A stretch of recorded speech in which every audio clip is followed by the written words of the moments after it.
Session open. Today is March 11 and it's 9:46 a.m. in London when we are looking at the markets. Let's see what's going on. The Bank of England just cut interest rate this morning. Pound was down a bit on the news, but it's now back up again by some 84 pips. But before we start, as always, I need to stress the trading financial markets unfortunately is high risk and we may lose all of our invested money. As well, we are going to talk about the coronavirus a bit on how that could spread. But please note, I'm not an expert on how viruses spread, but I have studied the topics quite a bit, so I know some about it. So we'll begin, and let's just begin in chronological order. So we're going to cover the euro, the pound, the dollar, yen, gold, crude oil, DAX, and the S&P 500. And if you do have any questions, you can just pop them here in the chat box, and I'll try to answer them as soon as I finish the first part of this presentation. All right, so the euro moved to our buy spot yesterday, and then the market bounced by about 65 pips.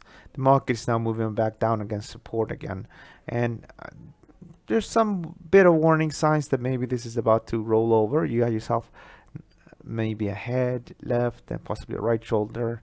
So yesterday's low is important to keep an eye on, but as you know, I will stick with the trend until proven otherwise. So I'm just going to continue to be bullish from this little buy spot all the way down here. However, I guess it can go a little bit lower, maybe down to 12.42 before bottoming out. But again, many times there's no point of trying to optimize stuff like this. It's just sticking with the system, following the system, do that every day, forever. GBPUSD. So there has been talk about rate cuts. I think everybody knew about this, right? So they did cut, and the market spiked to the downside, but then it moved upwards. Interest rate decisions in general have less of an impact on our currencies than they used to do. And especially in this case, it was already priced in.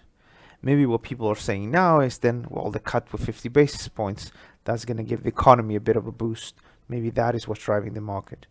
I can tell you from a purely technical perspective, it was a messy chart to begin with, and it continues to be a messy chart, and I would not get involved. What I did say yesterday, if I remember correctly, I said if we trade below here, we can go down maybe to a little bit more to some of the more other fib levels here. I did not think we were going to go almost all the way down to 71.6% fib level. Again, I wouldn't get too excited about this market, but so I wouldn't really trade it or do nothing with it. You do have a double top. So maybe if we go up 31.50, one can try to, short with stops above. But again, I wouldn't really get too excited. I think this range here that has prevailed will prevail for longer, and we'll just trade more sideways here. I think the way this looks like right now, it's actually very difficult to say what's going to happen, but clearly sort of take out this level down here, which is 127.32. We can go much lower. Then, I'm not sure. You can't really call this anything. So it's really bullish above, most likely bearish below. And until that happens, bouncing off support and moving away from resistance. This is the dollar yen. So the dollar yen on a weekly chart triggered what we call a big descending triangle. So you took out support and we went lower. By looking at this daily candle here, if this closes like this, then that will tell you that panic we saw in crude and all this, that will be not just crude, but this panic here will be over. This will be a big reversal candle, and what would happen is that we'll take out this week's high and then probably go up to 108. So that will be something, and that wouldn't be surprising because the dollar yen has been very bad over the last few weeks. You have that bullish breakout, and then that didn't work out. You had this bullish breakout, didn't work out. You got that bearish move, didn't work out. It's been a very, very difficult market. Now, what we said in this presentation, though, we didn't say sell down here. We said sell in this spot if you want to sell. And from that perspective, we're right now off with 115 pip, but we're still far away from that trend defining level, which is up here, which is a 300 pip move. So I'm going to continue to be bearish below 107.07, and assumption below is I'm going to be bearish. And of course, when we start to move lower, we can hopefully tighten up the trend funding level so that goes up here, and that would have reduced the trend or the risk significantly. Now, some people might say, well, I can't have 300 pip stop loss orders. Well, if you can't have a 300 pip stop loss orders, you probably should not be trading, or you need to rethink the way you trade.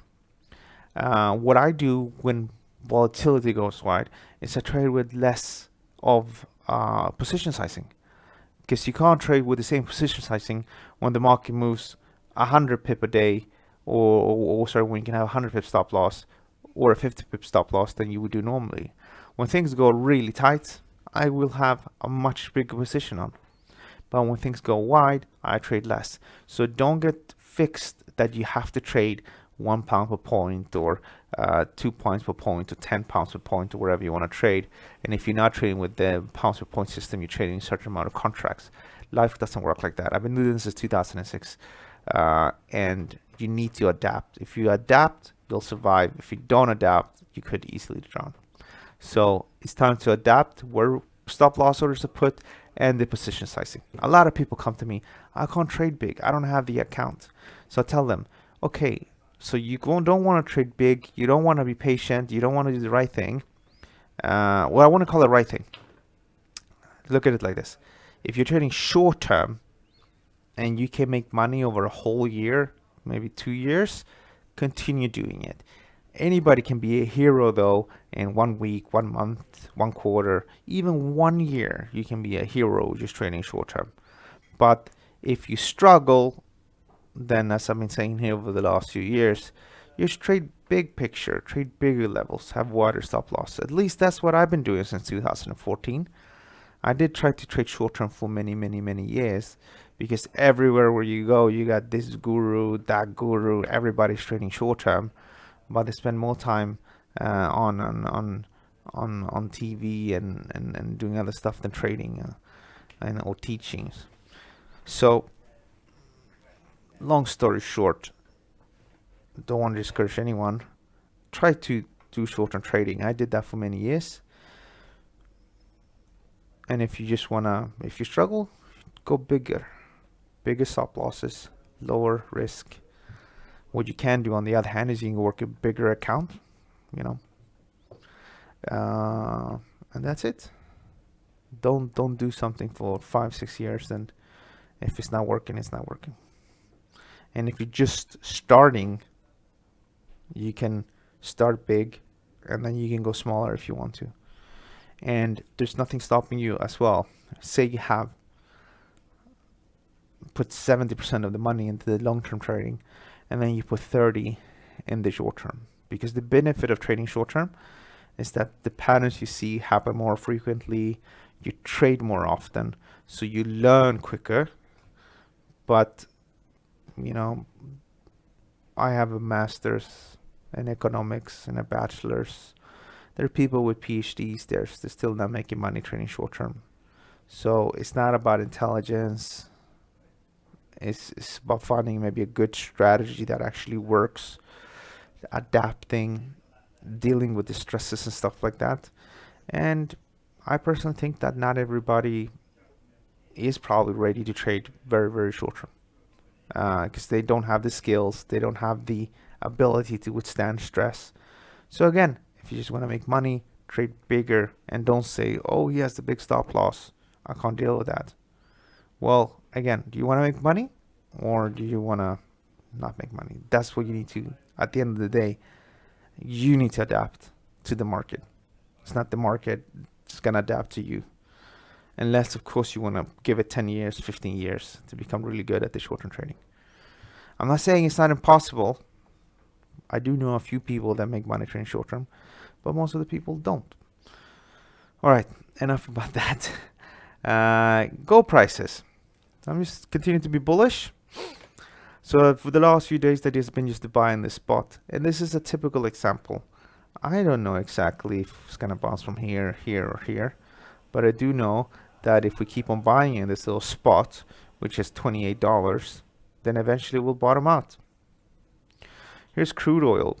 So crude oil is moved up to the first fib from this high to this low, and if you're not already in position, there's not too much to do.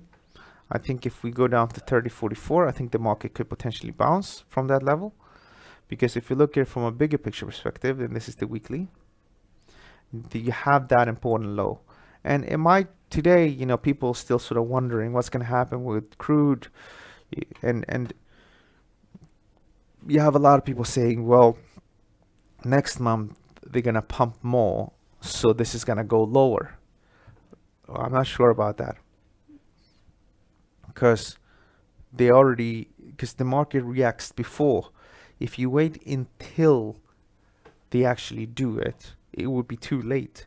So the reason why the market jumped or declined with 34% is because they're gonna produce more, and because the Saudis are giving that huge discount of $68 per compared with the Brent crude, right? So that is why you're having that reaction. So this is the front loading. So whatever's gonna happen next month and the month afterwards, that is what we're seeing in the price. Of course, if they do pump more oil, prices will remain low for longer, with no doubt. And if Russia does more stuff, it will remain low for longer. No question about that. But it doesn't mean that it has to trade much lower.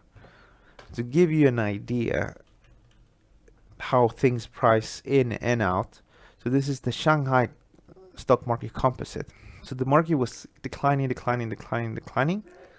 And when growth in China was at its highest, and around the same time as well, actually on the same day, the Chinese government decided to inject a huge amount of money in the market. That's when we saw the low in the market.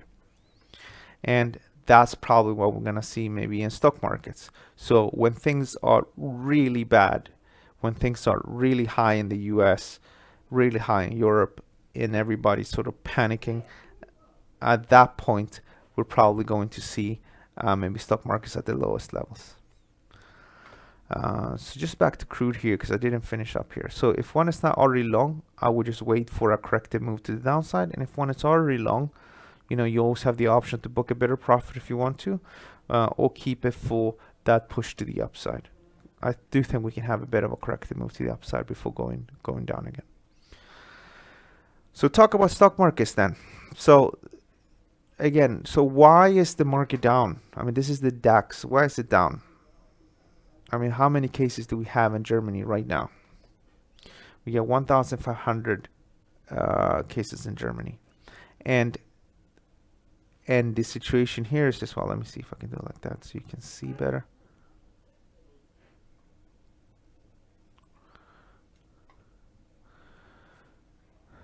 So it's not down because 1,500 people have it in Germany.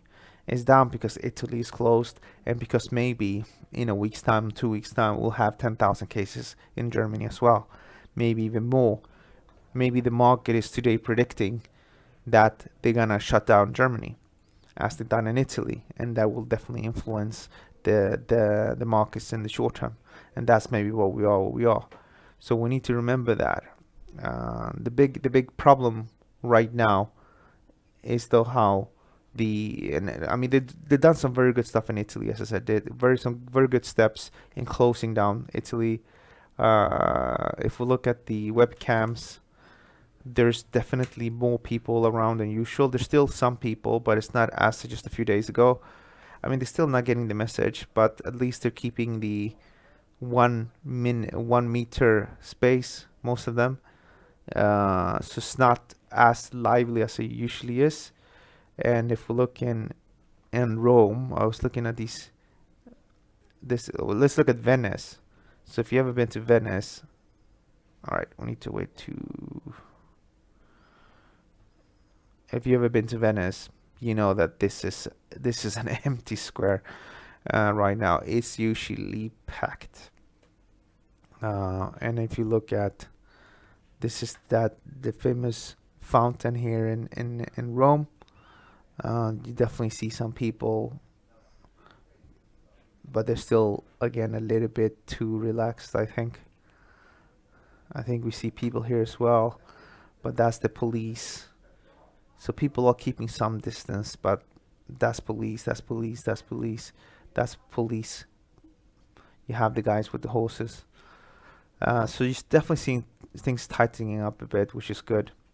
And if that doesn't work, probably by next week or 2 weeks, they're probably going to tell, you know what, you need to definitely stay in. Maybe we'll be at 20,000 at that point. The good thing here is that Italy moved ahead. And by Italy doing so, France and Germany and Spain can say, oh, look at the Italians, they did it, so let's do it as well. And someone just had to take the first step. So personally, I think we're going to see higher cases in France, higher cases in Spain, higher cases in Germany. But when we start to reach maybe the 10,000 as we have in Italy, at that point, they're going to shut down. And more. They're already taking some steps in some countries, but there's definitely more to do. The biggest challenge is the US. The US has about 1,000 cases right now. They're taking some steps, but I don't think they reached that threshold pain yet. I think the threshold for pain yet. I think again 5,000-6,000. I think that's when they're going to start to get some small panic. President Trump within the last 24 hours said that he compared the virus with the flu, and that maybe shows a little bit the stance on of the U.S. government, at least at the president. But again, I think this could potentially change. So this is the big challenge here. And I think if the U.S. is forced to shut down, which probably could be, then we can probably see stock markets at another maybe 10%, 15% loss. But then after that, it would be quite severe down move.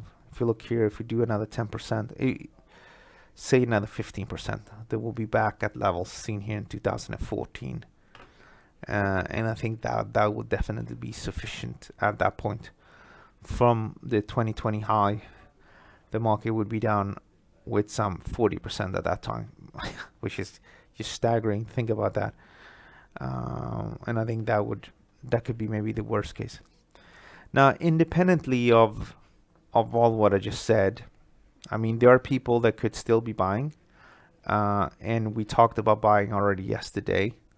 And the idea yesterday was to just be bullish about 10,293, and for the market to go up from here to this level and then down. So that's what I'm looking at.